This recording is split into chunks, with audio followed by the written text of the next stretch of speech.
લક્ષ્ય ન્યૂઝ, એક નજર, એક લક્ષ્ય. રાજકોટ જિલ્લાના ઉપલેટામાં અને ગુજરાતમાં વડાપ્રધાનના 75મા જન્મદિવસે બ્લડ ડોનેશન કેમ્પનું આયોજન. ઉપલેટામાં વિવિધ લક્ષી વિનાયક મંદિર ખાતે 17 સપ્ટેમ્બરે યશસ્વી વડાપ્રધાન નરેન્દ્ર મોદીના 75મા જન્મદિવસે વિવિધ સામાજિક સંસ્થાઓ દ્વારા વિશ્વના સૌથી મોટા બ્લડ ડોનેશન કેમ્પનું આયોજન કરવામાં આવ્યું છે. અને આ બ્લડ ડોનેશન કેમ્પ દ્વારા એક નવો જ રેકોર્ડ પ્રસ્થાપિત કરવામાં આવનાર છે. આ સાથે જ ગુજરાતભરમાં આજથી 2 દિવસ વિવિધ સંગઠનો અને સંસ્થાઓ દ્વારા રક્તદાન કેમ્પનું આયોજન કરવામાં આવ્યું છે, જેમાં સવારથી સાંજના 5 વાગ્યા સુધી આયોજન કરવામાં આવેલ છે. જેમાં આ મહા રક્તદાન કેમ્પનું ઉદ્ઘાટન ઉપલેટા નગરપાલિકા પ્રમુખ વર્ષાબેન ગજેરા દ્વારા કરવામાં આવ્યું હતું, જેમાં 105 બોટલ રક્ત કરવામાં આવ્યું હતું. આ મહા રક્તદાન કેમ્પમાં ભાજપ સંગઠન મોરચાના ઉપરાંત મામલતદાર કચેરી અને તેમના તાલુકા પંચાયતના તમામ સદસ્યો તેમજ સરકારી કર્મચારીઓ હાજર રહ્યા હતા. હર્ષિભાઈ આહિર, ઉપલેટા. પરેશભાઈ પટેલ. નમો કે નામ રક્તદાન.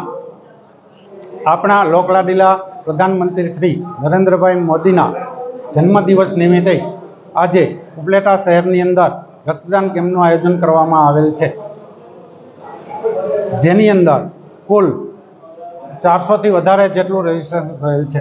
આખા ગુજરાતની અંદર લગભગ 300થી વધારે જગ્યાઓ પર એક જ સમયે આજે રક્તદાન કેમ્પનું આયોજન કરવામાં આવેલ છે. આજે ઉપલેટા શહેરની અંદર જે રક્તદાન કેમ્પનું આયોજન કરવામાં આવેલ તેની અંદર બધા જ કર્મચારી સંઘનો સારી રીતે સહયોગ મળેલ છે.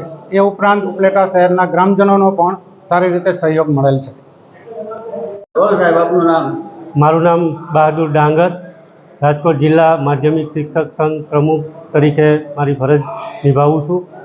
આજરોજ સમગ્ર રાજ્યમાં નરેન્દ્ર મોદી સાહેબના જન્મદિવસની ઉજવણીના ભાગ સ્વરૂપે આ રક્તદાન કેમ્પનું આયોજન ઉપલેટા વિવિધલક્ષી વિનય મંદિર ખાતે કરવામાં આવ્યું છે, જેમાં તમામ વિભાગો, તમામ સરકારી કર્મચારીઓ આ સાથે જોડાયેલા છે, તમામ મંડળો એની સાથે જોડાયેલા છે અને આજે એક વર્લ્ડ રેકોર્ડ બનાવવાનો આખા રાજ્યમાં સંકલ્પ કરેલો છે.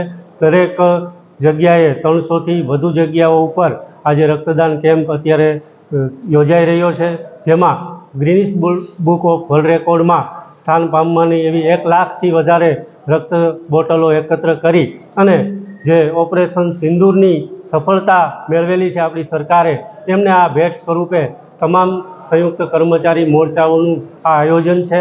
આ ઉપલેટાના તમામ કર્મચારી મંડળોએ ખૂબ ભગીરથ મહેનત કરી અને આજે આ કાર્યક્રમને સફળ બનાવવામાં બહુ જ સહયોગ આપેલો છે. સાથે જ આપણા માનનીય ઉપલેટા ધોરાજી વિધાનસભા વિસ્તારના ધારાસભ્યશ્રી અને તમામ પ્રાથમિક શિક્ષક સંઘ હોય, માધ્યમિક શિક્ષક સંઘ હોય, આચાર્ય સંઘ હોય અને શાળા વિકાસ સંકુલ, તમામ જે તલાટી મંત્રીમંડળ છે, તમામ વિભાગોએ ખૂબ સારી એવી મહેનત કરી અને આજના કાર્યક્રમને સફળ બનાવવા માટે ખૂબ સારો સહયોગ આપ્યો છે.